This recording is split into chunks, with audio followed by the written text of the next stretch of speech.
Kalau dalam Buddhism itu namanya Vipassana itu. Vipassana. Lalu di sana itu di packaging dengan kata mindfulness. Mindfulness. Ya, kita seperti biasalah kalau kemudian apa dari barat itu orang wah apa ini mindfulness.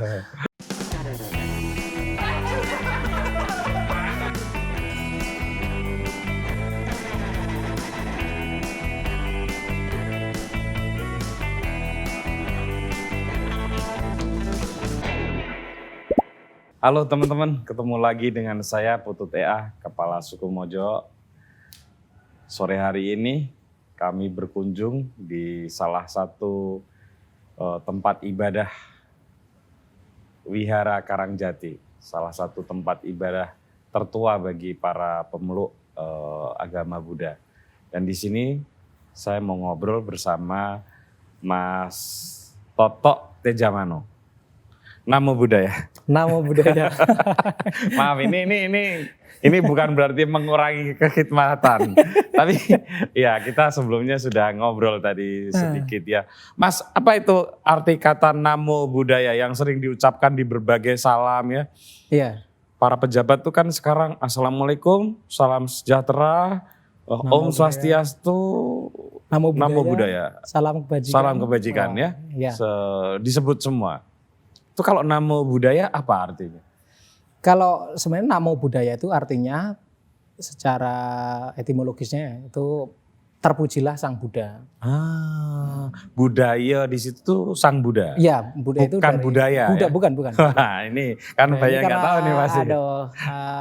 Tata bahasa Pali, ya bahasa yang dipakai dalam ajaran Buddha itu kan bahasa Pali salah satunya. Dalam tata bahasanya itu tidak kemudian Buddha tapi nanti ada budaya, budasa, nah seperti itu, Buddho, Buddha, nanti denominasinya itu. Iya. Nah itu hanya khas Indonesia.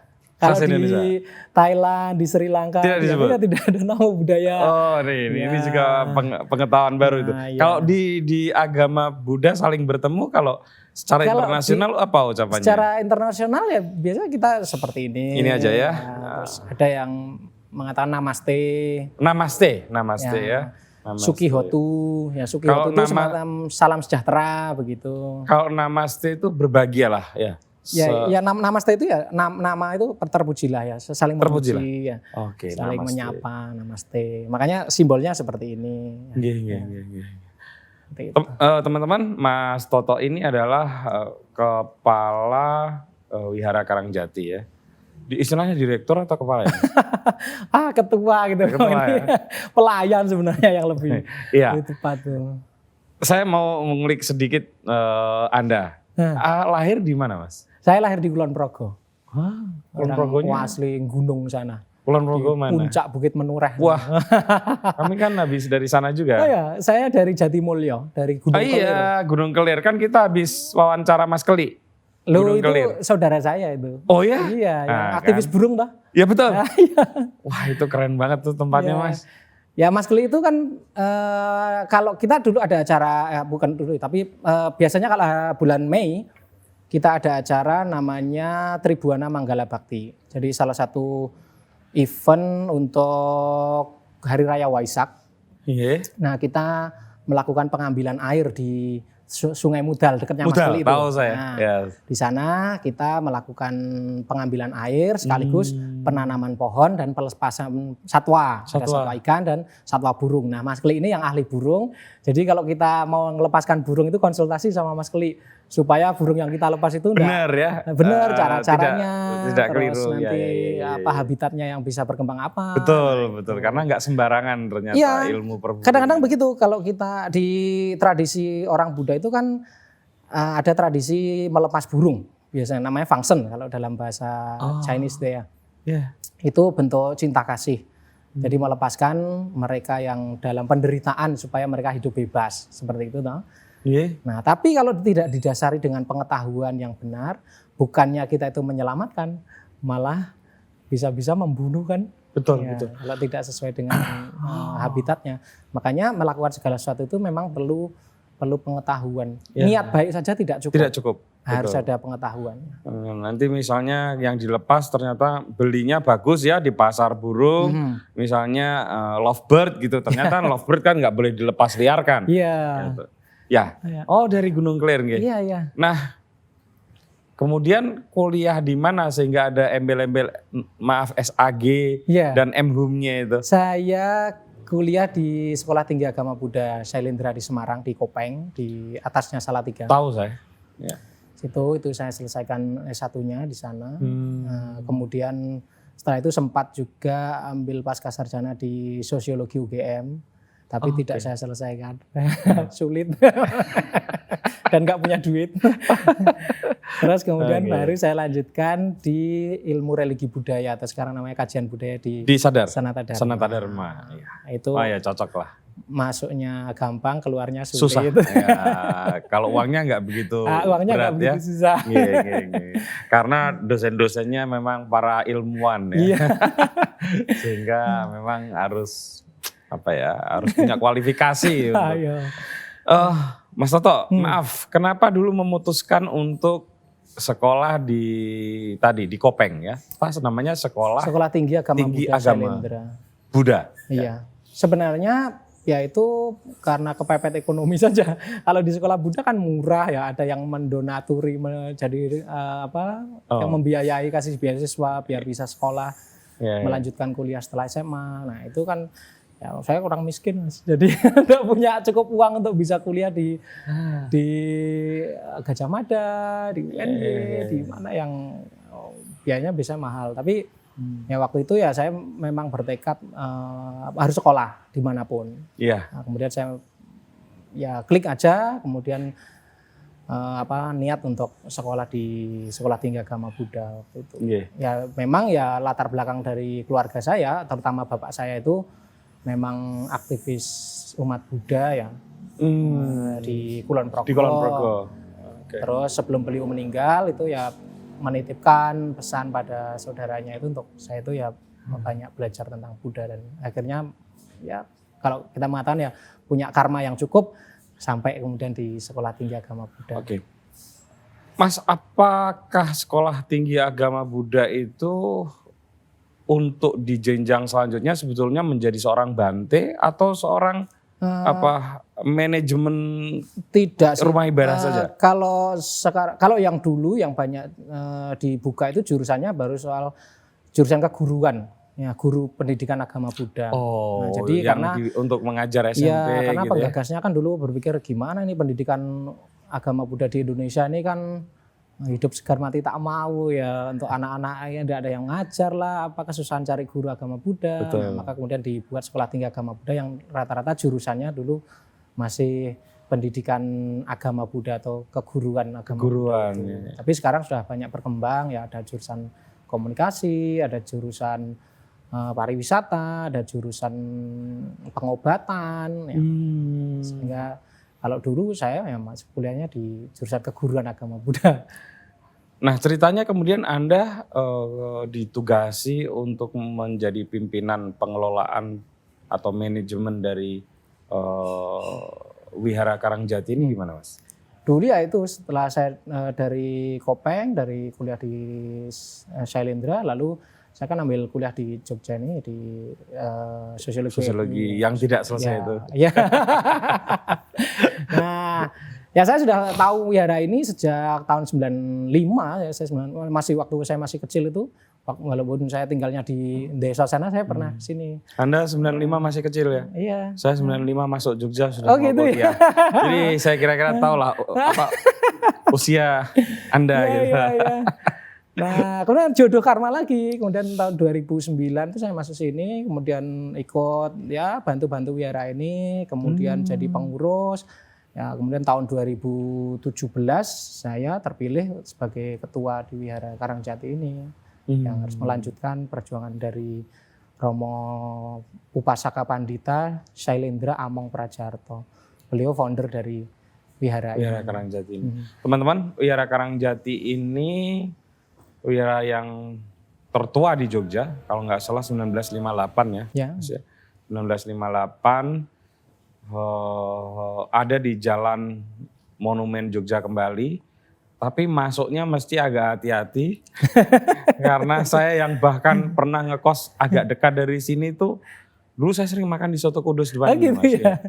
Baru-baru dibuka itu saya masih di Pogong Lor, jadi sering makan soto di sini. Jadi saya selalu penasaran, ini wiraharanya masuknya mana, dan baru sore ini saya tahu masuknya lewat mana. Iya. Ya bahkan kalau orang itu kalau lewat itu taunya ini malah kuburan, jadi nggak tahu kalau ini tuh wihara. Filosofinya dulu Romo Among itu wihara ini jadilah seperti tumpeng. Jadi yang kelihatan pucuknya aja, pucuknya kelihatan kecil gitu ya, tapi dia kokoh di bawah. Di pendasaran agama Budanya diharapkan ya kuat. Kalau soal tampilan atasnya sih ya kecil aja nggak apa-apa, nggak usah terlalu harus kelihatan mewah, kelihatan ini. Tapi biarkan pendasaran ajaran Budanya yang lebih kuat. Maunya Romo Among dulu begitu. Betul. Mas, sebelum saya mulai bertanya agak serius ya, saya melihat fenomena belakangan ini di beberapa wihara itu menjadi dalam tanda kutip marak ya. Dipakai untuk berbagai jenis aktivitas meditasi lah sebutlah begitu ya. Dan itu bukan hanya terjadi di Wihara Karangjati saja. Tadi kita sempat ngobrol di Bali ya, yang dipakai oleh Pak Gede Prame gitu ya. Kan juga marak. Terus di Mendut juga. Mendut juga saya pernah ikutin beberapa kali beritanya kan, setahun 2 atau sekali. Ya, sekarang 3 kali. 3 kali bahkan, dan yang datang banyak sekali ya, walaupun tetap dibatasi. Ini fenomena apa nih? Kok kemudian seolah-olah banyak orang kemudian menaruh perhatian pada Buddhisme ya? Atau setidaknya kemudian membuka diri untuk mulai masuk ke rumah ibadah agama Buddha gitu ya, untuk kemudian ikut melakukan sebagian sebagian aktivitas ya. Kan tidak semua peribadatan diikuti. Gimana tuh Mas? Dulu meditasi itu dipandang sebagai hal yang mistik. Ya, yang kaitannya dengan ritual-ritual yang mungkin kayak cari pesugihan lah, mungkin cari kekuatan gaib lah. Ya, seperti itu. Tapi kemudian di barat itu berkembang namanya mindfulness. Ya, sebenarnya itu nama lain dari meditasi kesadaran, atau kalau dalam Buddhism itu namanya Vipassana itu. Lalu di sana itu di packaging dengan kata mindfulness. Ya, seperti biasa lah kalau kemudian apa-apa dari barat itu orang apa ini mindfulness. Sampailah kemudian dupa disebut aromaterapi. Kalau kita pakai dupa takut ya kan, ini ngundang setan atau ngundang apa. Tapi begitu aromaterapi, orang pakai dupa. Ya, mungkin inferioritas ya. Merasa apa-apa itu kalau nggak berbau barat, kurang booming. Tapi begitu di barat berkembang. Ya itu Vipassana ya. Iya, Vipassana itu teknik lama dari India yang ditemukan oleh Sang Buddha. Tapi kemudian di barat banyak diajarkan, terutama oleh biksu-biksu yang dari Thailand, kemudian dari Tibet, yang di Amerika di sana kemudian mengajarkan tentang meditasi. Kemudian orang-orang di sana mengembangkan, ini meditasi kok bagus sekali, bisa untuk melatih mental kita. Nah, lalu di packaging dengan kata mindfulness. Nah, lalu banyak kajian-kajiannya tentang ilmiahnya bagaimana, sampai ke Indonesia ini, ini apa ini? Ternyata ini meditasi di Buddha itu gini. Nah, ramailah sekarang ini meditasi itu disenangi oleh, atau mungkin orangnya banyak penasaran seperti apa sih meditasi itu. Dan memang ya di umat Buddha atau di ajaran Buddha itu memang terbuka untuk siapapun, ritual apapun, dan kemudian juga termasuk salah satu meditasi. Meditasi itu bukan ritual, tapi itu selalu terbuka untuk siapapun. Tidak pernah kemudian ini Buddha. Kalau Buddha nanti meditasinya mendapatkan lain. Kalau orang Islam meditasinya nanti lain hasilnya. Tidak, sama saja. Nah, makanya di wihara-wihara di Indonesia itu kalau ada retreat meditasi itu terbuka untuk umum, siapa saja boleh datang. Nah, di Mendut misalnya dulu ada Romo Hudoyo dengan Romo Katolik itu saya agak lupa. meditasi mengenal diri. Mengenal diri. Ya, MMD. MMD. Dan Bhante Panya. Kemudian, nah waktu itu sudah kan lama. Alumni-alumninya itu banyak yang di Jogja. Lalu mereka kan lama tuh biasanya di Mendut kan baru ada setahun misalnya 2 kali. Betul. Nah, mosok kita meditasi cuma setahun 2 kali gitu. Nah, lalu bikinlah mereka coba-coba aja yuk kita duduk bersama di Wihara Karangjati. Nah, 4 orang, 5 orang di sini setiap Jumat.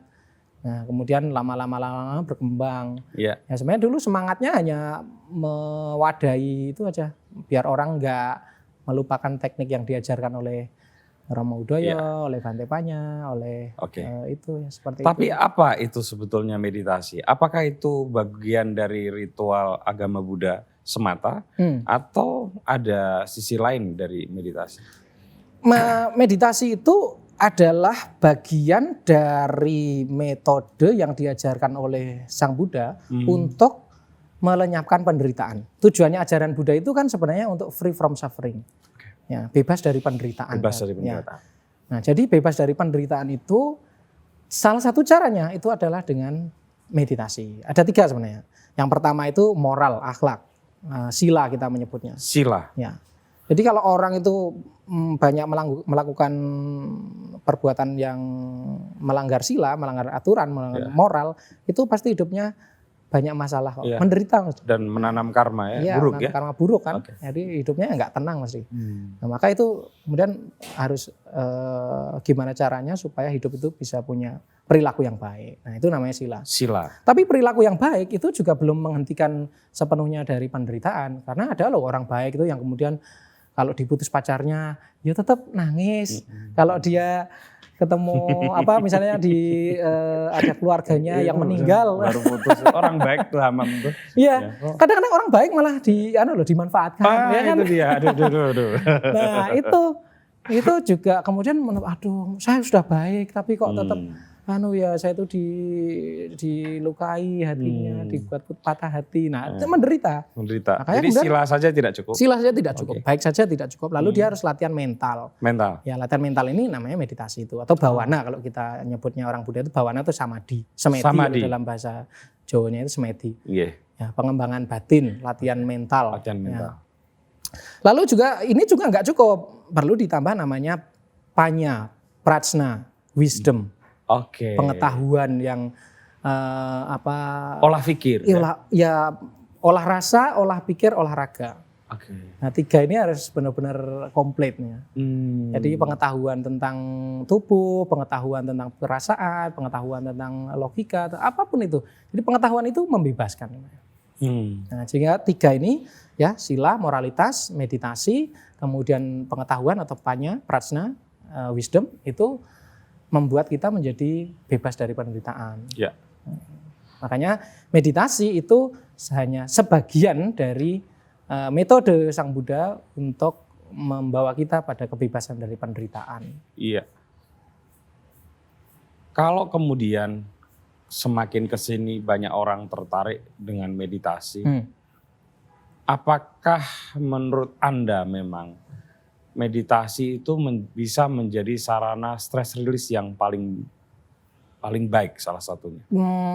Ya, saya pikir karena memang ya yang diajarkan oleh Sang Buddha itu kan yang mau dihentikan penderitaannya itu adalah penderitaan mental. Jadi yang paling bisa kita runut dari ajaran Buddha dan bisa dibuktikan secara langsung itu adalah kalau kita mengikuti ajaran Buddha ini penderitaan secara mental itu akan berkurang dan bahkan berhenti. Nah, stres dan sebagainya itu dikategorikan sebagai penderitaan secara mental kan. Ya, walaupun itu juga nanti bisa berpengaruh pada fisik kita, psikosomatis ya. Itu. Nah, makanya metode yang diajarkan oleh Sang Buddha dengan meditasi ini ya saya kira juga punya efektivitas pada mereka yang mungkin stres, mungkin lalu bisa dipakai sebagai sarana terapi. Saya kira banyak kajian-kajian ilmiah yang membahas tentang itu dan beberapa kali ya di wihara ini saya juga ketemu dengan teman-teman yang meditasi di sini. Kenapa kok dia meditasi? Karena disarankan oleh psikolog, karena disarankan oleh psikiater, karena dia sedang mengalami kalau saya mengatakan gangguan mental ya. Ya, ada banyak Mas di sini. Ya, ya walaupun nggak banyak lah, ada beberapa teman yang ada. Oke. Ya. Dan menurut Anda apakah meditasi bisa membantu kawan-kawan ini untuk dari pengalaman yang saya dapatkan dari wawancara dengan mereka sangat-sangat terbantu dengan meditasi. Okay. Ya karena mereka menjadi jauh lebih tenang, bisa mengontrol diri, bisa melihat ke dalam diri mereka. Jadi kalau mereka lagi anxiety disorder-nya itu kumat ya, atau panic attack-nya itu kumat, ya bisa kembali ke dalam lalu menguasai diri, dan itu sangat-sangat membantu. Saya tidak tahu banyak tentang meditasi, tetapi sering kalau menjelang tidur, kalau misalnya agak susah tidur ya, tentu saya berdoa dalam agama saya Muslim, doa-doa khusus ya menjelang tidur. Terus tapi kemudian saya pakai headset ya, terus mendengarkan itu Pak Mertade atau Pak Gede Prama. Ya, kan itu ada bimbingan meditasinya itu. Ya tiba-tiba tertidur. Atau kalau enggak malah dengerin Pak Faiz.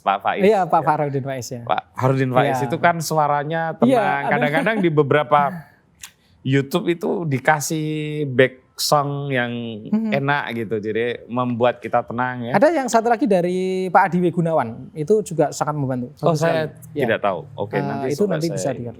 Sangat bermanfaat. Saya suka itu Pak Mertade sama Pak Gede Prama ya, membimbing meditasi. Baik dalam bahasa Indonesia maupun bahasa Inggris, dan itu panjang kan, bisa 45 menit, bisa 1 jam gitu ya, sehingga terus tiba-tiba tidur. Walaupun kebablasan tidur itu ini ya nggak apa-apa, tapi nggak apa-apa. Kalau kita memang tujuannya mau tidur, ya karena itu bisa mengantarkan kita pada tidur, ya saya kira lebih baik daripada kita tidur dalam ketegangan. Persis. Kalau kita tidur dalam ketegangan, kita tampaknya matanya merem, tapi seluruh aktivitas tubuh ya tetap tidak kemudian hormon-hormon yang mestinya bisa bermanfaat untuk tubuh malah tidak keluar ya. Betul. Itu bangun ya masih capek masih. Mas Toto, ada banyak jenis meditasi, tapi hampir kebanyakan yang saya baca, saya bukan praktisi ya, saya orang yang awam, itu ada titik pusatnya pada nafas. Apa dan kenapa begitu? Nafas itu yang paling dekat dengan kita, dengan kehidupan kita. Jadi kalau kita tanda kehidupan itu yang paling mudah kita kenali adalah nafas. Nah, ada guru meditasi di Thailand tuh ya, kalau kamu nggak percaya pentingnya nafas, sekarang kamu meditasi 1 menit aja masuk ke dalam air, itu belebeke begitu, nanti Anda baru sadar ternyata nafas itu begitu penting. Dan kalau kita lihat ya, nafas itu yang membakar udara ini kan nanti ada kaitannya dengan pembakaran energi di tubuh. Nah, sehingga itu nanti akan membuat tubuh kita ya menjadi bisa berenergi, bisa bergerak, bisa ini, itu kan karena salah satu unsurnya adalah karena udara, karena nafas ini. Kalau tidak ada nafas ya kita tidak ada pembakaran makanan, tidak bisa, lalu ya mati kita. Nah itu. Lalu selain yang paling dekat dengan kehidupan kita, nafas itu juga yang dipakai oleh Siddhartha Gautama ketika beliau mencapai pencerahan itu. Sehingga nafas itu menjadi anchor, boleh dikatakan ya, menjadi objek utama biasanya dalam banyak teknik meditasi itu, objek pernafasan itu menjadi yang paling digemari. Karena sebenarnya paling mudah sebenarnya. Paling dekat dengan diri kita dan tidak butuh apa-apa, ya sudah kita duduk diam mengamati nafas kembali ke dalam diri, selesai. Ada juga misalnya meditasi dengan mayat, ada loh di dalam Buddha itu ada namanya. Mayat tuh? Ya ada mayat yang nanti ada orang meninggal terus disumbangkan tubuhnya itu, dimasukkan ke dalam kotak kaca, taruh di situ sampai 10 hari, nanti kan dia akan mengalami proses pembusukan, dan itu direnungkan itu untuk melihat oh sebenarnya tubuh itu begitu ya. Apa yang kita banggakan, apa yang kita cintai itu alah ternyata cuma begitu toh hidup gitu.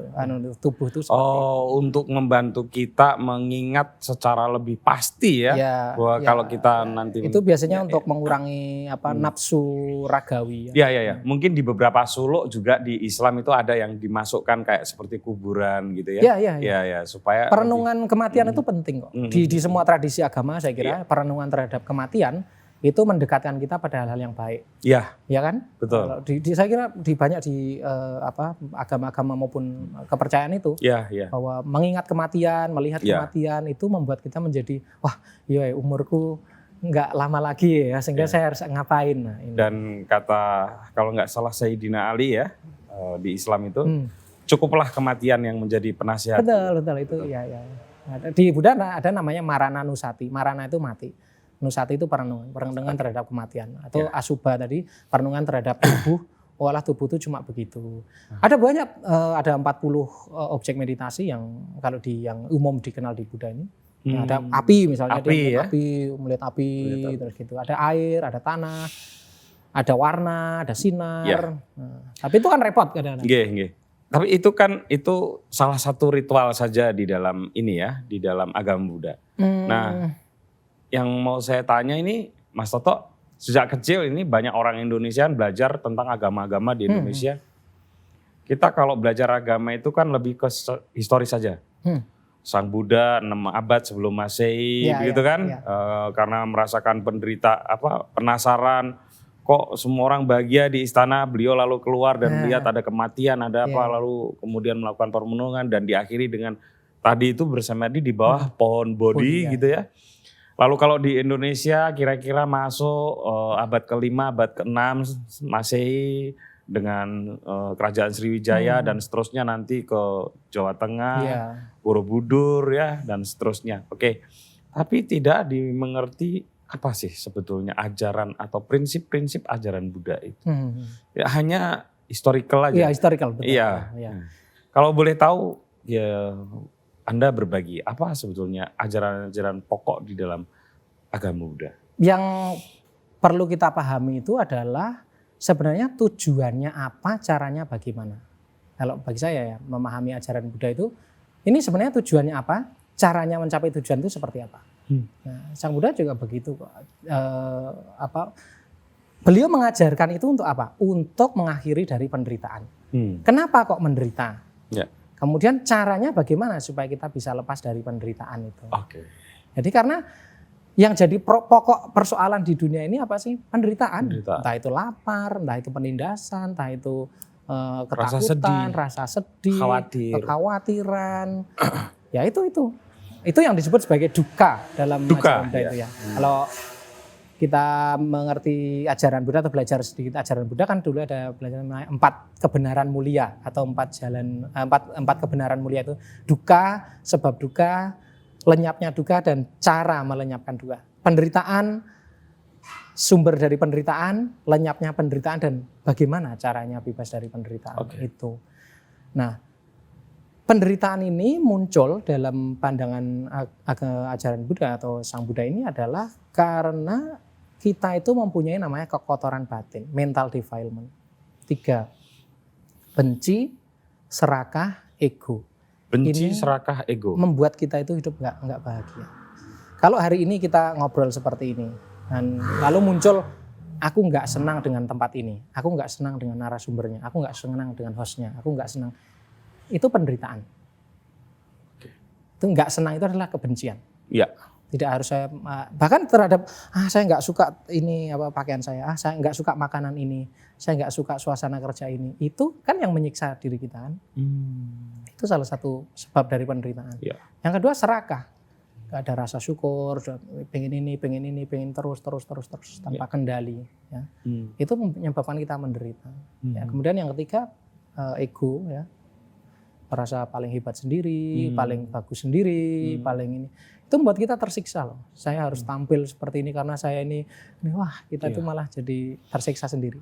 Nah 3 ini yang menyebabkan pikiran kita itu menderita. Ya, menderita. Untuk memuaskan keinginan kita, ya, kita kan akhirnya melakukan berbagai macam cara, ya. Misalnya kita pengen punya mobil bagus. Ya. Ya salah satu sebenarnya kita nggak mampu. Dipenuhi aja gitu ya. Dipenuhi aja. Dia akhirnya gimana caranya usaha supaya bisa ketemu atau dapat mobil bagus ini. Ya. Tapi begitu dia dapat mobil bagus nanti apa ya? Ya senang sebentar. Sebentar, betul. Tapi setelah itu ya bisa saja tuh. Nah, terus nanti pengen lagi apa? Iya. Nah, effort untuk membuat itu tuh banyak sekali hal-hal yang kadang-kadang juga sampai menabrak norma-norma, etika itu membuat dia menjadi makin menderita. Kalau keturutan itu tidak ada habisnya pengennya terus-terusan. Tapi kalau nggak keturutan, stres, betul, jengkel, marah, mungkin juga sampai depresi dan lain sebagainya, atau minder dan lain sebagainya itu. Nah itu yang disebut sebagai penderitaan. Nah lalu itu bisa nggak itu dilenyapkan benci, serakah, ego itu? Bisa. Bisa. Jawabannya bisa. Ya, jawabannya bisa. Caranya gimana? Caranya perlu melatih namanya pandangan benar. Ya, melenyapkan kebencian, melenyapkan serakah, melenyapkan ego itu bisa. Caranya berpandangan hidup yang benar. Nah, misalnya pandangan hidup yang benar tuh sapa nandur bakal ngunduh. Itu salah satu pandangan benar dalam agama Buddha atau hukum karma. Apa yang kita tanam itu yang akan kita tuai. Orang itu mau hidupnya seperti ini seperti itu sebenarnya karena solah tingkahnya sendiri kok. Dia bahagia atau menderita itu karena dirinya sendiri, bukan given. Ya, karena ini perilaku kita kok. Jadi kita mau memilih bahagia atau memilih menderita itu sebenarnya diri kita kok yang punya kewenangan. Ya. Kita mau makan nasi pakai garam gitu ya. Kalau kita memilih kita bahagia dengan itu atau menerima itu dengan rasa syukur, kita tidak menderita, bisa. Betul. Tapi kalau kita mau milih, lah panganan koyong ini apa ini. Terus yang dibayangin juga, telur, yang dibayangin ayam. Itu kan jadi kita tersiksa sendiri. Makanya sebenarnya penderitaan itu apa sih? Penderitaan itu adalah gap antara keinginan dengan kenyataan. Keinginannya itu 100%, kenyataannya mungkin tidak 100%. Ya 5%, 10%. Ya. Akhirnya kita tidak bisa memaklumi, tidak bisa mentoleransi antara kenyataan dan keinginan kita. Ya keinginannya di sini, kenyataannya di sini. Kita tidak gagal untuk mentoleransi ini. Nah, inilah namanya penderitaan itu. Makanya buru-buru kita mestinya harus segera melihat realitanya, menerima realitanya. Oh iya, wong pancen adanya kayak gini kok. Nah, itu baru kita namanya berdamai dengan keadaan itu. Kalau kita berdamai dengan keadaan, ya tidak ada lagi penderitaan. Misalnya nih saya contohkan yang paling yang dulu pernah saya alami. Saya waktu selesai kuliah dari Kopeng, waktu itu ibu saya itu sudah sakit cancer, breast cancer stadium 4. Lalu saya tentu setelah lulus itu kan sebagai seorang anak saya ingin berbakti pada ibu saya. Saya akan kerja dan kemudian mempersembahkan nanti hasil yang kerja terbaik itu lah. Saya. Wah benar, setelah lulus saya mencoba kerja dan saya berhasil untuk mendapatkan uang. Pada saat saya mempersembahkan uang, ibu saya sehari sebelum meninggal. Wah sakitnya luar biasa, penderitaannya luar biasa. Kayak hidup itu sia-sia. Betapa sih aku sekolah, betapa aku kuliah, betapa sih aku kerja ini. Sia-sia sudah semua yang aku lakukan. Wah perasaan itu terus-menerus menyiksa saya. Sampai berbulan-bulan tuh. Aduh, kenapa sih ibu saya mesti meninggal? Kenapa kok saya itu sebagai anak? Kenapa telat? Rezeki saya telat. Iya, ada apa ini? Aduh, benar-benar tersiksa benar. Tapi pada suatu malam ya, setelah merenungkan kehidupan kok begini. Tiba-tiba saja ya muncul pencerahan kecil gitu ya. Oh, ibu saya dan bapak saya juga sudah meninggal waktu itu tidak pernah pergi dari kehidupan saya kok. Saya melihat wajah saya ini juga wajah ibu saya. Kulit, darah, mungkin cara ngomong saya, pola pikir itu juga dari ibu dan bapak. Tiba-tiba kalau begitu berarti bapak dan ibu saya itu ada di dalam diri saya. Semakin saya menyiksa diri saya, mereka juga tersiksa. Saya malah justru tidak membahagiakan mereka. Wah lalu saya bangkit. Kemudian saya harus gimana caranya supaya bahagia, bisa bahagia dan mereka merasakan kebahagiaan. Nah akhirnya saya menerima bahwa kenyataan bahwa memang ibu saya sudah tidak ada, secara fisik saya tidak bisa melihat ibu saya. Begitu sudah, ini nggak tergambarkan dengan apa intelektual ya, tapi begitu saya menerima acceptance pada kenyataan bahwa ibu saya sudah meninggal, saya nerimo bahwa memang ibu saya sudah meninggal, saya lilo legowo, sudah penderitaan itu hilang.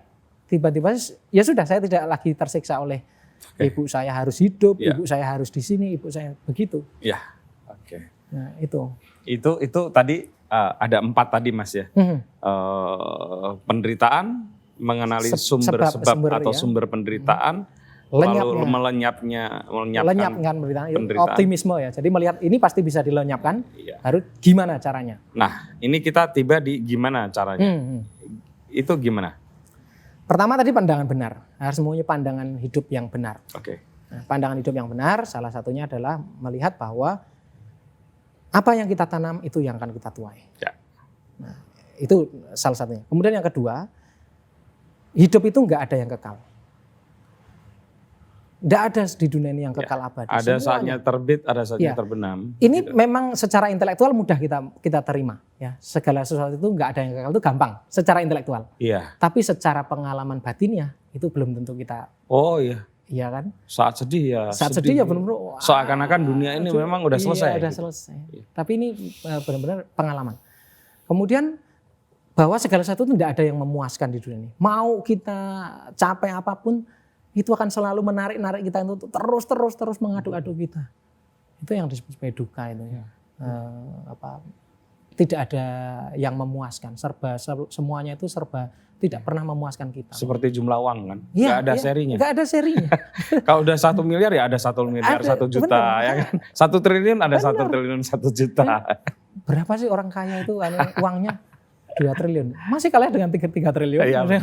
Terus kan kita nggak ngerti kan akhirnya berapa ya Pak. Dan kemudian yang ketiga itu adalah pandangan benarnya adalah ternyata hidup itu selalu hanya berkaitan. Tidak ada yang tunggal, tidak ada yang mandiri. Semuanya itu kait-mengkait.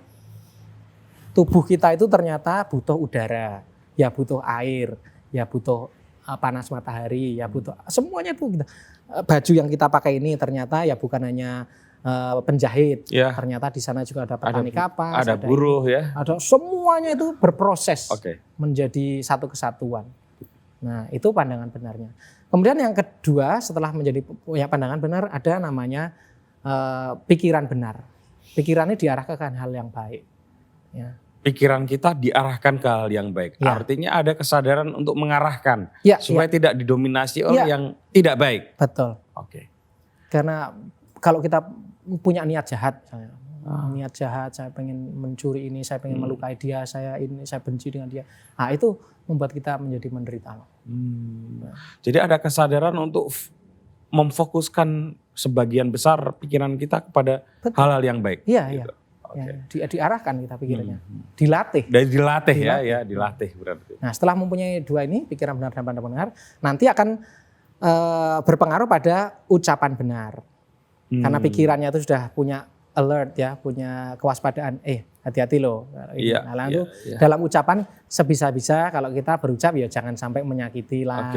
Jangan ngomong tuh ya sembarangan, jangan nulis yang sembarangan yang bisa melukai. Kalau apapun tuh jadi kita ucapannya hati-hati. Selain ucapannya lalu jadi perbuatan benar. Perbuatannya juga hati-hati, jangan sampai melukai, merusak. Justru harus membawa kebaikan, membawa hal-hal yang membahagiakan, membebaskan dari penderitaan. Kemudian bermata pencaharian yang benar. Ya kalau kita punya mata pencaharian yang benar, itu hidup ya tentrem juga. Meskipun ya kita tadi pengen memuaskan keinginan kita itu kadang-kadang ya dengan cara-cara yang tidak benar. Tapi nanti ya pada akhirnya kalau kita memuaskan keinginan kita itu dengan cara-cara yang tidak benar, itu juga hasilnya akan membawa penderitaan. Nah, terus kemudian barulah nanti kalau sudah punya pandangan benar, pikiran benar, ucapan benar, kemudian perbuatan benar dan mata pencaharian benar, ini masuk ke tahap meditatif. Ya, ada perhatian benar, ada daya upaya benar, ada konsentrasi yang benar. Ini tahapnya sudah mental. Nah, makanya tadi sila sama dipanya atau panya kebijaksanaan itu adalah pandangan dan pikiran yang benar. Kemudian kalau yang disebut sebagai sila atau moral yang baik itu adalah ucapan yang baik, perilaku yang baik, dan mata pencarian yang benar. Nah, kemudian baru masuk di tahap meditasi. Nah kalau sekarang orang itu meditasi ya sekadar untuk Lepaskan stres healing bisa. sekarang Tapi dalam pandangan Buddhis sebenarnya ada akar yang jauh lebih besar yang juga harus perlu kita lihat tadi. Misalnya bagaimana perilaku dalam keseharian kita. Nah, karena itu juga mempengaruhi tingkat stres kita, perilaku kita. Betul. Kemudian pola pikir kita, cara pandang kita itu juga mudah mempengaruhi kita untuk stres. Kalau cara pandang, pola pikir, kemudian cara bertindak kita, cara berucap kita itu oke, stres juga mudah dikendalikan. Mungkin itu ya kenapa Pak Gede Prame dan Pak Mertade gitu ya ketika mau ritual meditasi memberikan kita semacam pencerahan dulu, semacam khotbah dalam tanda kutip untuk meluruskan hal yang mungkin keliru kita pikir gitu ya. Sekarang ini kalau dulu ya meditasi itu sering mungkin pandangan kelirunya adalah untuk cari tadi ya kesaktian, cari mungkin hal-hal yang mistik-mistik gitu ya. Kalau sekarang ya meditasi sebagai tempat rekreasi ya atau sebagai ruang rekreasi batin, sekadar untuk lari dari kenyataan. Ya. Jadi pokoknya saya pengen tenang meditasi. Tapi setelah selesai meditasi ya stres lagi. Iya betul. Ya karena akarnya kayak piknik dong. Piknik. Jadi kayak piknik. Kita punya pekerjaan, wah penat nih, kita kemudian piknik sebentar. Tapi begitu balik ke kantor stres lagi karena memang akarnya tidak diselesaikan. Nah jadi sekarang ini ya memang meditasi ini juga ya meskipun itu juga banyak membantu ya. Tapi kalau dalam pandangan Buddhis, ya meditasi itu suatu teknik atau metode yang mestinya dikembangkan bersama-sama dengan moral tadi, dengan pandangan yang benar, dengan pikiran yang benar. Sehingga wisdom atau prajna itu muncul. Nah itu ajaran dasar yang perlu diketahui teman-teman tentang apa itu Buddha ya, apa itu Buddhisme gitu. Mas Toto, kemudian kita tahu sebagian orang Indonesia tahulah ada jembatan keledainya dulu. Kan kalau orang Islam tuh bingung ya. Wah, agama Hindu itu upacara hari rayanya apa gitu. Hindu. Ya. Gitu terus kalau Buddha Waisak gitu ya. Waisak maksudnya. Nah, selama saya di Jogja saya juga berkali-kali mengikuti ritual di Borobudur. Tapi lebih karena ya banyak rame dan itu memang boleh diikutin ya. Tapi apakah pertanyaan pertamanya gini dulu. Ada berapa sih sebetulnya hari raya di dalam agama Buddha gitu? Kalau yang umum diperingati di Indonesia ini ada 4. Ya. Waisak itu sebagai yang paling besar karena disejajarkan dengan tadi Nyepi, Idul Fitri, kemudian Natal ya. Kalau Buddha ya Waisak. Ya. Kemudian setelah Waisak 2 bulan kemudian kita memperingati namanya Asada. Asada sekarang di Borobudur juga sering diperingati ya Asada ini ada Puja Asada. Ya. Itu juga sama seperti Waisak besar juga dan bisa diikuti oleh banyak orang juga. Kemudian setelah itu ada hari raya berikutnya hari Katina. Ya. Katina. K-A-T-H-I-N. Katina ini hari berbaktinya umat Buddha pada para biku. Jadi hari bersumbangsi pada para biku, menyokong kehidupan para biku. Kalau yang Asada tadi memperingati ketika Buddha Gautama itu memberikan khotbah untuk yang pertama kalinya. Jadi ngasih dharma untuk yang pertama kali itu diperingati di Asada ini. Kalau yang Waisak itu kan untuk memperingati kelahiran Buddha, pada saat kelahiran Siddhartha Gautama, kemudian pencapaian kebudaan Siddhartha Gautama dan meninggalnya atau parinirwana. Itu Buddha 3 Gautama. Ya, 3 peristiwa ya? Dalam satu bulan, bulan purnama Asada di tahun-tahun yang berbeda. Jadi pada saat beliau lahir itu juga di bulan purnama, di bulan Asada. Kemudian pada saat beliau mencapai pencerahan itu juga terjadi bulan Waisak di bulan purnama. Kemudian pada saat beliau meninggal itu juga pada bulan Waisak di saat bulan purnama. Waisak itu sebenarnya nama bulan. Nama bulan ya. Asada juga nama bulan. Katina juga nama bulan. Lalu yang terakhir namanya Magha Puja atau Magha. Ya. Magha ini untuk memperingati esensi atau intisari ajaran Buddha. Jadi ketika Sang Buddha memberikan intisarinya ajaran Buddha itu apa? Kalau disari-sarikan yang paling mudah apa sih? Nah ini kalau mau belajar agama Buddha itu tinggal ngapalkan ini aja. Intisarinya. 1, jangan berbuat jahat. Yang kedua, tambahlah kebajikan. Yang ketiga, sucikan hati dan pikiran. Udah sebenarnya itu. Untuk menyelesaikan penderitaan itu jangan berbuat jahat. Yang kedua, tambahlah kebaikan-kebaikan. Dan yang ketiga, sucikan hati pikiran. Itu intisari ajaran Buddha ya? Itu ada di dalam Dhammapada ayat 183. Jadi itu namanya Buddha bersabda begitu ya. Janganlah berbuat jahat, tambahlah kebajikan, sucikan hati dan pikiran. Inilah inti ajaran para Buddha. Nah, tadi soal hari raya. Saya menyisakan sedikit pertanyaan. Berarti bagi teman-teman yang teman-teman Buddhis ya, sepertinya purnama itu momentum yang penting ya. Karena tadi itu ada 3 purnama yang penting itu. Ya. Ataukah itu nanti ada hubungannya akan lebih baik kalau meditasi itu di saat di bulan purnama atau gimana tuh? Iya. Ada nggak gitu? Sebenarnya itu kan ada kaitannya juga dengan sejarah di India juga ya. Di dalam Sang Buddha itu kan hidup di dalam, tidak kemudian beliau punya ruang dan waktu sendiri.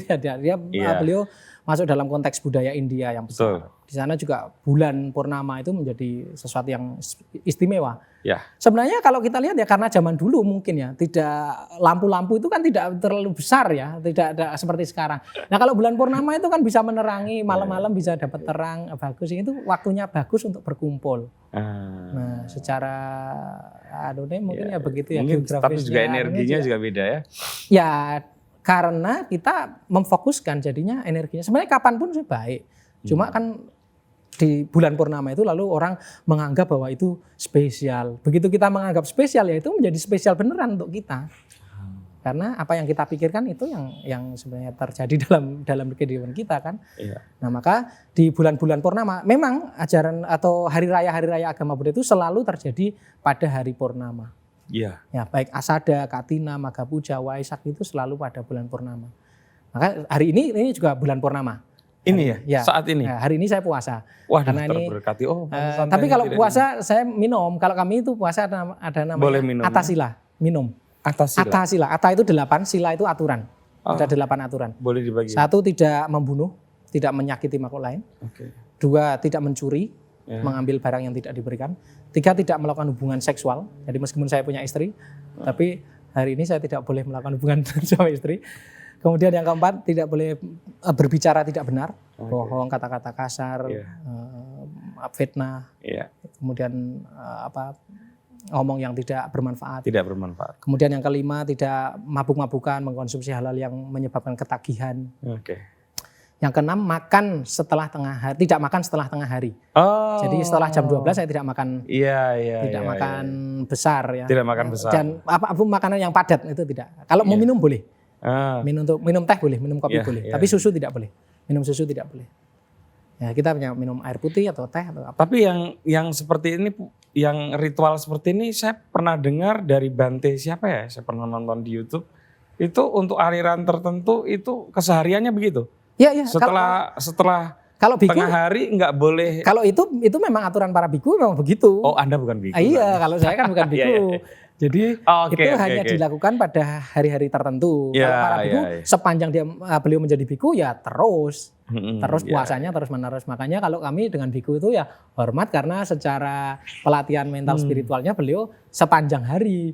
Ya kalau kami kan hanya beberapa waktu saja ya. Terus kemudian tadi nomor 6 tidak makan setelah tengah hari. Nomor 7, tidak menari, menyanyi, bermain musik, pergi melihat tontonan-tontonan, wangian, bebungaan, merias. Itu tidak. Makanya kalau saya hari ini tidak ganteng ya mohon maaf. Atau mungkin keringat saya agak rada kurang enak ya. Karena saya tidak memakai parfum. Tidak. Itu khusus bulan purnama. Satu lagi tadi apa? Satu lagi kan 7 baru. 7. Yang ke-8 tidak tidur di tempat tinggi dan mewah.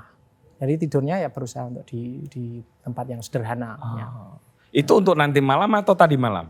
Nanti malam. Nanti malam ya. Saya jadi ketika purnama ya. Mulainya tadi pagi jam 6. Besok selesainya besok pagi jam 6. Itu setiap bulan nggih? Ya, purnama kemudian tanggal 1 awal bulan. Oh, tilem apa? Ya, tilem ya kalau bener ya? Tilem dan purnam. Tapi di sela-sela itu juga biasanya ada puasa juga, setengah bulan gelap, setengah bulan purnama. Nah, jadi sebulan itu 4 kali idealnya. Tapi karena kalau Buddhis itu kan tidak ada istilah wajibnya. Tidak ada wajib gitu ya. Kesadaran, wong Buddha itu artinya sadar. Berkesadaran. Jadi lakukan itu dengan kesadaran. Jangan merasa wah ini aku dipaksa oleh Buddha. Tapi lakukan itu dengan kesadaran, dengan sukacita, dengan joyful, dengan tahu apa manfaatnya, tahu apa resikonya, itu namanya hidup berkesadaran. Nah, mindfulness itu sebenarnya tidak hanya saat meditasi. Ada mindful eating. Makan juga bisa. Mindful eating, mindful working, mindful listening. Apapun itu dilakukan dengan mindfulness.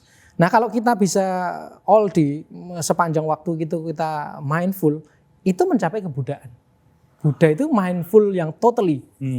Kesadaran ya. Kesadaran yang total. Menyeluruh. Ya, gitu kadang-kadang kan kita sadar, kadang tidak. Lalu hidupnya merasa aduh, sedih lah, itu karena tidak punya kesadaran.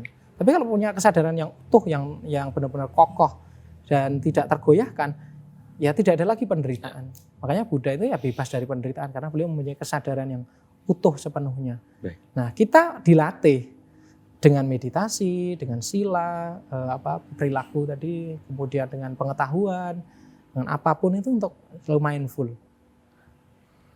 Mindful seperti itu. Mas Toto, kita lanjutkan lagi. Tadi sudah tentang hari raya. Nah, sekarang tentang kitab agama Buddha. Apa yang perlu dijelaskan tentang kitab? Kitab itu adalah proses dokumentasi kan dari ajaran-ajaran Buddha dan para murid-muridnya. Saya melihatnya begitu ya. Tidak kemudian kitab itu datang dari langit. Kodifikasi. Kodifikasi. Jadi dulu awal mulanya kan ajaran Buddha itu secara oral. Ya. Buddha pada saat bulan purnama atau ketemu siapa ngomong. Nah, ajaran itu gini loh, cara menyelesaikan penderitaan itu gini. Kamu tuh begini, hidup itu begini. Lalu ada murid beliau namanya Bante Ananda itu yang boleh dikatakan beliau merekam ajarannya Buddha ini. Jadi selalu beliau itu ajarannya Buddha seperti ini. Lalu setelah Sang Buddha parinirwana atau meninggal, ya tradisi lisan itu terus dilangsungkan oleh murid-muridnya itu. Setiap bulan purnama itu diulang kembali. Ajaran-ajaran Buddha. Ajaran itu diulang terus. Tapi kemudian 400 tahun setelah wafatnya Sang Buddha, itu ada proses penulisan. Berarti tetap masih sebelum Masehi ya? Iya benar. Ya. Ada proses penulisan. Ditulis di atas daun lontar, seperti daun aren. Seperti itu terus. Kemudian diklasifikasikan. Nah, sekarang dulu kan taunya ya baru Dhamma dan Vinaya. Dhamma itu ajaran Buddha, Vinaya itu aturan bagi para biku. Jadi aturan yang ditetapkan oleh Sang Buddha untuk para biku itu gini loh. Nah, aturannya ini. Dan ajarannya ini. Nah, makanya dulu Dhamma dan Vinaya. Belum Tripitaka. Baru dua kelompok. Dwipitaka. Nah, baru kemudian pada periode berikutnya ini diklasifikasikan. Ternyata Dharma itu ada yang luhur, ada yang luhur itu maksudnya halus, ada yang sulit, ada yang mudah. Nah, kemudian ini dipisahkan menjadi Abhidharma Pitaka, Sutta Pitaka, dan Vinaya Pitaka. Jadi menjadi 3 itu, Tripitaka. Vinaya itu untuk aturan-aturan para biku, Sutta Pitaka itu untuk apa yang diajarkan oleh Sang Buddha dan murid-muridnya, ya ajaran-ajaran, dan kemudian Abhidhamma itu lebih ke psikologi, filsafat, hal-hal yang kaitannya dengan metafisika. Itu karena ini ilmu yang agak lebih khusus, dia dipisahkan supaya mempermudah untuk pembelajaran. Jadilah kemudian final menjadi Tripitaka. Itu kira-kira tahun berapa, Mas? Sudah final? Ya 100 tahun setelah 400 tahun tadi, berarti sekitar 500 tahun setelah itu yang dipakai untuk sekarang. Sampai sekarang ini. Nah, kalau membaca kitab Tripitaka begitu, itu menjadi bagian dari ibadah atau bagian dari sekedar pengetahuan atas keagamaan? Bagi saya membaca Tripitaka itu adalah untuk menambah wawasan sehingga kita itu memperkuat praktik dalam kehidupan kita. Jadi mengerti apa yang kita baca itu jauh lebih penting ya daripada kita sekadar membaca bahasa Palinya, bahasa Sanskertanya tapi tidak ngerti artinya, tidak memberikan manfaat. Lebih baik baca sedikit tapi ngerti maknanya apa sih ini. Terus dalam perilaku kehidupan saya, dalam kehidupan sehari-hari ini menerangi apa? Nah, jadi kami ya setiap puja bakti itu ada disisipkan namanya suta, misalnya suta Karania Meta Suta tentang cinta kasih, kewajiban dan cinta kasih. Jadi itu ajaran Buddha membahas tentang cinta kasih. Karania Meta Suta. Suta. Karania Meta Suta. Itu kayak nama wartawan sana. Karania Meta Dharma Saputra kalau salah itu namanya. Ya, itu kita baca kalau praktik cinta kasih itu seperti ini toh. Seperti ini. Lalu apa? Kalau kita sudah mengerti kan tadi ini bagian dari cara kita untuk menambah wawasan atau pandangan benar, pikiran benar. Lalu nanti akan dampaknya pada ucapan benar apa? Dampaknya dalam perilaku benar apa? Ucapan yang benar. Ya, ucapan yang benar dengan cinta kasih itu seperti apa sih? Perbuatan benar yang berdasarkan cinta kasih itu seperti apa sih? Ya. Nah, jadi teks-teks Tipitaka yang kita baca itu adalah wawasan-wawasan kita untuk menambah keyakinan, menambah pandangan benar kita, untuk memperoleh pikiran benar kita, sehingga dalam praktik keseharian kita itu bermanfaat. Karena hanya dengan praktik yang baik itulah kita bisa memperoleh manfaat dari ajaran Buddha. Misalnya saya tuh hafal teks kitab suci ada 84.000 kelompok. Besar itu. Anda hafal? 84.000 bukunya itu loh yang dari Tipitaka itu. Iya. Wah, itu kan kalau dibaca dari kita lahir sampai nanti mati ya belum selesai. Oh itu 84 itu bukan kutipan bukan, itu kumpulan-kumpulan besarnya. Lah kan jadi besar sekali. Nah, pun kalau kita hafal tapi tidak kita praktikkan itu tidak membawa manfaat. Makanya lebih baik adalah kita mengerti sedikit tetapi dipraktikkan. Itu jauh lebih bermanfaat. Itu ada kitabnya 84 berarti. Bisa nanti tulis di ini itu belum lengkap. Di sini belum lengkap. Kami ada kalau di Borobudur itu ada event namanya Indonesia Tipitaka Chanting. Jadi kita mendaraskan Tipitaka. 3 hari itu baru kita biasanya dapat sekitar 10 judul. Yang didaraskan dalam bahasa apa? Dalam bahasa Pali. Kemudian nanti malamnya biasanya dikaji. Ada kalau di Semaan di dari pagi sampai nanti sore itu membaca terus menerus dalam bahasa Pali. Terus nanti malamnya itu baru dibahas. Ini tadi yang kita bahas apa? Yuk, artinya ini seperti ini. Dalam 3 hari itu kita paling dapatnya sekitar 8 sampai 10 judul. Ya. Judul kecil berarti ya. Itu yang biasanya diambil pun dari istilah kita namanya suta-suta pendek atau kitab-kitab suci Buddha yang judul-judul yang temanya pendek-pendek. Nah, itu aja 3 hari baru dapat 10 atau 8 judul. Mas Toto, ini waktunya sudah semakin mendekati akhir. Tapi saya justru mau bertanya agak lebih dalam lagi, bukannya lebih ringan. Ada 2 hal yang mau saya tanyakan di sesi akhir ini. Yang pertama itu menyangkut apa sih sebetulnya pengertian karma di dalam ajaran agama Buddha. Karena yang kita kenal kan sebetulnya lebih banyak yang diucapkan orang kan karma sebagai sesuatu sudah saduran di dalam percakapan keseharian kita ya. Nah, saya pengen ada pengertian yang lebih tepat begitu kalau di dalam agama Buddha itu seperti apa. Itu yang pertama. Lalu yang kedua, apakah benar gitu ya bahwa di dalam agama Buddha itu tidak ada dalam tanda kutip penyembahan terhadap Tuhan? Ya. Yang pertama tentang karma. Karma itu bahasa Sanskerta, bahasa Palinya kama. Artinya perbuatan, aktif, berbuat, melakukan. Jadi apa yang kita lakukan itu disebut karma. Segala sesuatu yang kita lakukan dengan niat, dengan kehendak, dengan motif, itu namanya karma. Bisa baik, bisa buruk. Saya ingin memberikan sesuatu, itu karma juga. Karma baik. Saya ingin belajar. Intinya dari niat menjadi perbuatan. Ya? Betul. Bukan ketidaksengajaan. Ya, makanya karma itu ada 3 ya salurannya. Dalam pikiran itu juga sudah karma. Dalam ucapan itu juga karma. Dalam perbuatan itu karma juga.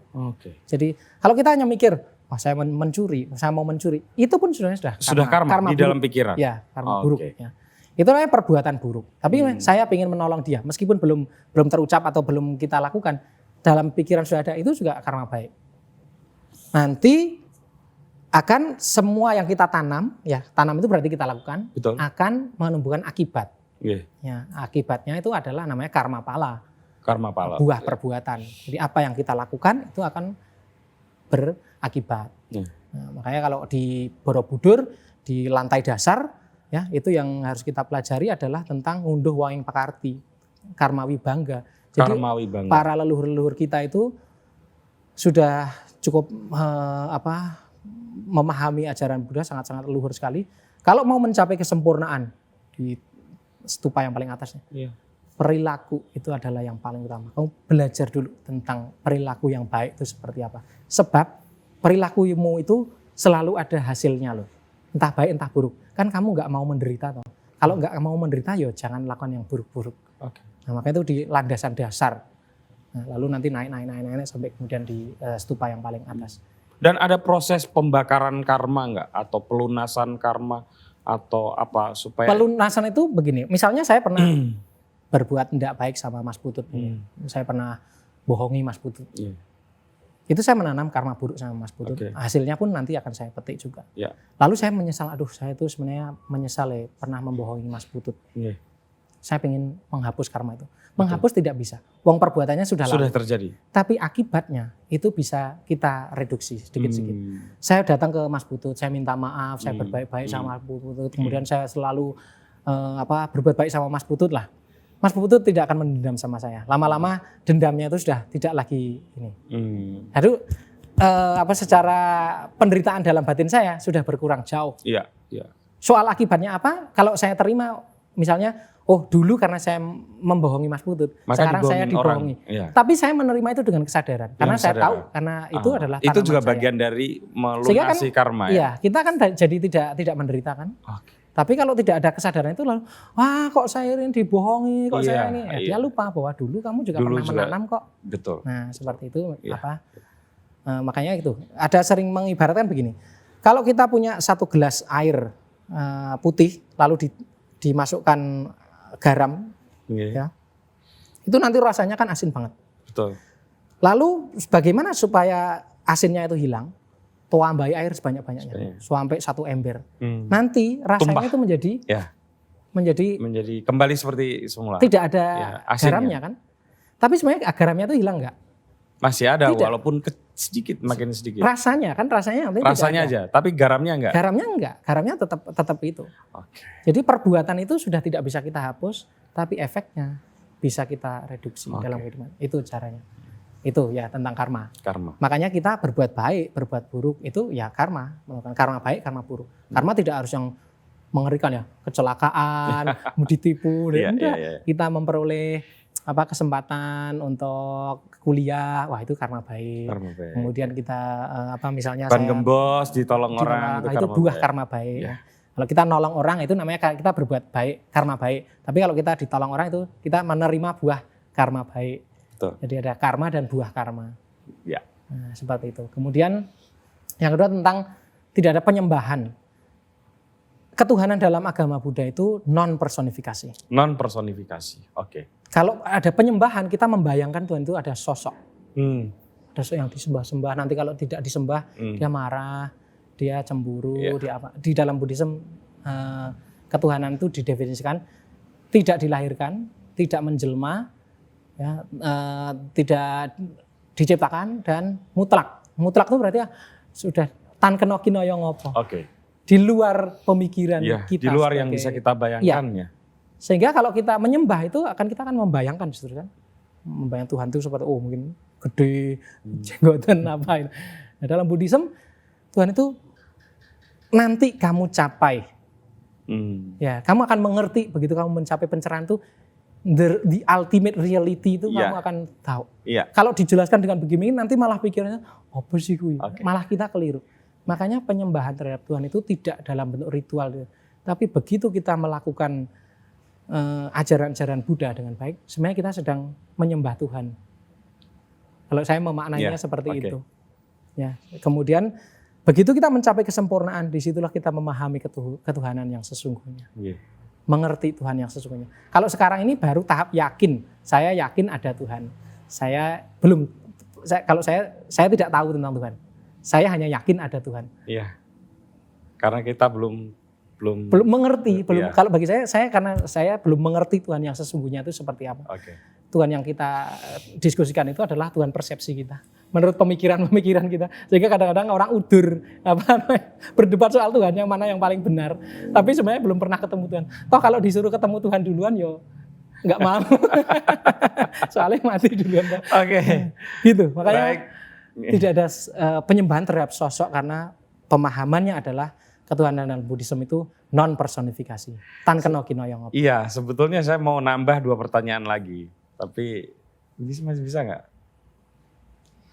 Tentang apa itu reinkarnasi dan apa itu moksha? Moksha saya tidak berani menjawab karena itu terminologi Hindu. Oh, ya nanti lebih baik saya akan menghindari. Berarti di dalam Buddhisme tidak dikenal kata moksha. Sejauh ini saya tidak menemukan tentang. Oh, tapi kalau reinkarnasi? Kalau reinkarnasi kelahiran kembali. Kelahiran kembali ada. Ada. Ya? Di Hindu pun ada. Ya. Tapi moksha mungkin yang lebih tepat nanti menjelaskan adalah baik. Kalau gitu kita batasin di reinkarnasi saja. Kalau di reinkarnasi itu ada hubungannya dengan karma tadi. Apa yang kita lakukan itulah yang akan kita petik. Nah, apa yang kita lakukan sekarang ini itu juga nanti akan menentukan apa yang akan kita dapatkan di kehidupan kita selanjutnya. Dan apa yang kita dapatkan di saat ini itu juga ada sambungannya dulu dengan apa yang telah kita lakukan di kehidupan sebelumnya. Oke. Misalnya kenapa kok ada orang anak umur usia 4 tahun dia sudah bermain gitar sangat mahir tanpa dia belajar ini, atau anak-anak yang mungkin dia punya bakat apa, atau kenapa ada orang yang lahir kok tidak sempurna, ada orang yang lahir kok ganteng, ada anak yang lahirnya kok di tempatnya presiden, kok tidak saya yang lahir di tempatnya presiden, gitu. Kok bukan saya yang jadi Gibran? Iya gitu. Nah itu kalau orang Buddha itu memahaminya karena ada apa? Karena ada karma masa lalu yang kemudian menentukan dalam kehidupan kita sekarang ini. Apa yang itu kita cyclic lakukan, ya? Cyclic. Cyclic. Apa yang kita lakukan sekarang ini itu akan mengkondisikan apa yang akan kita dapatkan di masa mendatang. Kapan itu berakhir? Mencapai nirwana. Nibbana. Nirwana bahasa Sanskerta. Oh iya, memang bukan moksha ya, tapi mencapai nirwana. Iya, mencapai nibbana adalah selesai dari lingkaran kehidupan kembali itu. Selesai dalam pembakaran karma juga ya itu ya artinya selesai. Ya. Nah, kenapa begitu? Karena kalau ada kelahiran, di sana pasti ada apa? Penderitaan, kematian paling enggak. Ya. Begitu ada kelahiran, pasti ada kematian. Dan kematian selalu dimaknai sebagai sesuatu yang membuat kita menderita kan? Betul. Ada perpisahan. Ya. Begitu ada kelahiran, di sana akan ada ketuaan, sakit, perpisahan dengan yang dicintai, pertemuan dengan yang dibenci, tidak memperoleh apa yang kita impikan. Terus menerus begitu dalam kelahiran apapun. Mau itu presiden, mau itu rakyat biasa, begitu dia lahir nanti dia pasti sakit, tua, mati, tua, mati. Tua itu tidak harus yang jenggotan enggak, tapi tua menuju kematian. Semuanya, mau orang itu yang kaya, miskin, semuanya mengalami itu. Mau dewa, kalau kita juga ada alam surga itu termasuk dalam lingkaran kelahiran kembali. Nah, surga itu ada dalam agama Buddha ada 26. Ya, belum tentu itu selesainya menjadi memang nirwana mereka ya. usianya panjang. Mereka usianya, kalau ada yang tingkat rendah aja dikatakan itu 1 hari di alam surga itu 50 tahun di alam manusia. Nah, padahal mereka bisa 500 tahun surgawi. Ya, artinya masih ada durasi. Ya, durasinya ada waktu. Ada waktu. Yang paling tinggi yang di alam Mahabrahma lebih tinggi lagi. Dikatakan seperti kita menggosok batu karang yang ada di seluruh lautan ini, di dunia ini, dengan kain halus, sutra halus, setiap 100 tahun sekali sampai batu karangnya itu habis. Jadi kan panjang sekali kan. Panjang sekali. Nah, tetapi itu juga masih dalam lingkaran samsara, lingkaran kembali. Oleh karena itu belum mencapai kesempurnaan atau purno sangkan paraning dumadi. Ya. Nah, makanya ajaran Buddha ini membawa kita pada kebebasan dari penderitaan adalah nanti ya selesai reinkarnasi itu. Dan tidak bisa dibayangkan seperti apa. Karena kita belum mengalaminya. Ya. Seperti kalau saya mau cerita Mas Putut ini pernah makan geblek belum? Oh pernah ya? Yang belum pernah apa ya? Susah kalau yang catat. Sering. Apa ya? Yang kita dapat sambel. Dapat kasih sambel. Belum. Itu di Gunung Kelir loh. Oh ya? Iya. Gimana saya mau menceritakan itu? Oke. Kalau nanti ya saya harus ajak Mas Putut untuk ke sana makan dawet. Gimana Mas rasanya? Yo kayak gitu. Nah, gitu. Jadi mengalami ya. Pengalaman, ya harus mengalami. Kita belum mengalami sudah cerita. Nah, nanti mesti lain dari realitasnya. Iya, ngarang akhirnya. Belum mengalami. Belum mengalami. Ya. Baik Mas Toto, terima kasih banyak teman-teman. Semoga obrolan kami ini, dan kebetulan beliau sedang dalam satu sila ya, satu apa ya, ritual yang baik gitu ya. Semoga obrolan ini juga bisa memendar menuju ke Anda yang menyimaknya. Memang apa, ada banyak hal yang kita nggak tahu tentang kepercayaan agama lain, tetapi dengan kita mau belajar gitu ya, mau mengerti, itu akan membuka ruang-ruang pengetahuan dan ruang-ruang kearifan di diri kita. Karena saya percaya bahwa pada hal-hal tertentu dan substansi tertentu di setiap agama itu mengandung ajaran-ajaran yang serupa. Wah, begitu Mas Toto, terima kasih banyak. Dan bagi teman-teman yang mau ikut kelas meditasi atau apa namanya istilahnya? Iya, kelas meditasi. Kelas meditasi itu biasanya diadakan di hari Jumat. Malam jam 7. Jam 7 ya. Kita mulai jam 19.30. Jam 7 itu sudah mulai persiapan. Oh, nggih. Kemudian meditasinya yang setengah jam. Tapi kadang-kadang ya bisa 45 menit. Ya. Kemudian ada ngobrolnya. Anda yang memimpin langsung? Ada saya, ada Mas Bram, ada yang lain juga. Oh, oke. Ya ini beberapa teman di Mojok juga monggo silakan mulai ikut. Bagi yang terbuka untuk siapapun. Oke, jadi silakan datang saja untuk ikut, Anda tidak ditanya agamanya apa. Ya. Begitu, terima kasih Mas Toto. Sampai ketemu lagi dengan tamu saya selanjutnya. Namaste. Namaste. Namaste.